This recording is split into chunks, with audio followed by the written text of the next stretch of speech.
انت ما بتصليش الفجر فايتك الدنيا وما فيها والله العظيم. بس انت مش فاهم ان انت لما تنزل المسجد بتلاقي صف واحد. الصف ده سيدي بيبقى فيه ناس كبيره في السن، ربنا يبارك في عمرها ويحفظها، ستينات سبعينات وممكن اكبر من كده، وشاب شابين ثلاثه كده بيبقوا واقفين.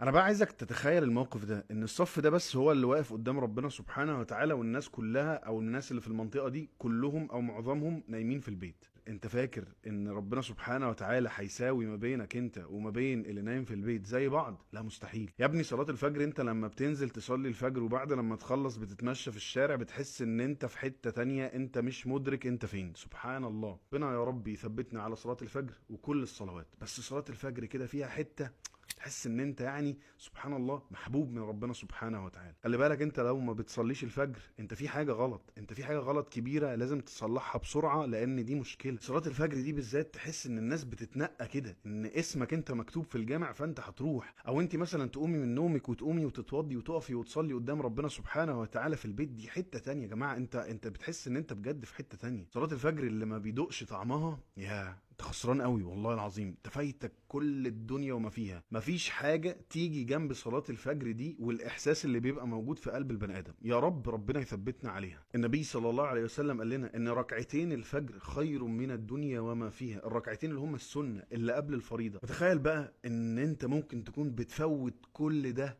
كل يوم. يا ابني ركز كويس، اللي نايم في البيت في صلاة الفجر غير اللي واقف قدام ربنا سبحانه وتعالى. يا ابني دي قصة تانية والله. انت عارف لما تقف قدام ربنا سبحانه وتعالى وتبقى انت وسط الناس الكبيرة في السن، انت الشاب اللي ما بينهم، يا ده انت هتحس ان انت سبحان الله مميز عند ربنا سبحانه وتعالى. حافظ بقى على حاجة زي دي بإيدك واسنانك وامسك عليها، ولو انت مش محافظ عليها من دلوقتي قوم صلي الفجر، وابعد الفيديو ده لغيرك عشان يقوموا يصلوا الفجر.